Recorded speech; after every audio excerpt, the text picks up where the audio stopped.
The travel plans for thousands could be up in the air this week as pilots with Air Transat have issued a strike notice, and the airline saying it will start winding down operations before Wednesday's deadline. So what does this all mean for travelers? Let's bring in Karl Moore, Associate Professor of Strategy Organization at McGill University.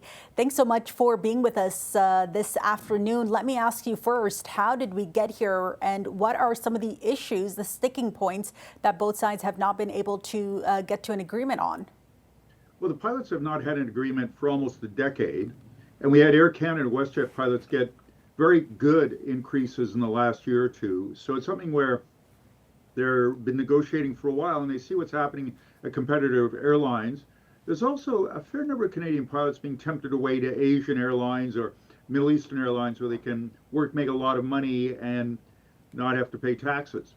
So there's a fair bit of pressure to keep our pilots here, and the pilots are looking for a significant increase in their pay package and some other things as well. You named some factors there that is putting pressure on Air Transat. This also being we're on the cusp of the holiday season, a busy travel season where many are wondering whether or not their flights are still a go at this point here. Who has the upper hand?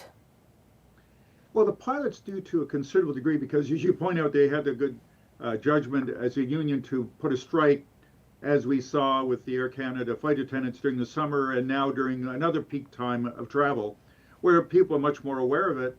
It's also that the airline, which has lost money in the last couple of years and lost a lot of money during COVID, is in a bit of financial trouble.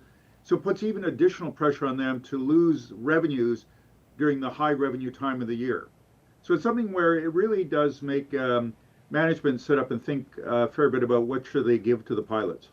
Can we go back to what you just mentioned there, and that is the state of Air Transat's finances? The airline has not been able to recover from its pandemic-era debt. I believe that number sits just north of $330 million here. So I'm wondering what impacts down the line this potential strike could have on the bigger picture for Air Transat. Well, Air Transat is in trouble. It's also losing money the last couple of years, so it was making a lot of money and paying that debt down. Things look better. But one of Quebec's top business people, PKP, who runs Quebec Corps, a billionaire, is got the biggest single shareholding of Transat, and he's pushing for himself to be on the board and one of his key people to be the chair of the board and reduce the board almost by half. So it'd be much more engagement by PKP and his people with running Transat and making it hopefully a more profitable airline and a better airline. So that's what he's pushing for, and it's big news here in Quebec particularly. Air Transat, in a statement on their website, they said that a strike is premature. They're citing what they call progress being made at the table here.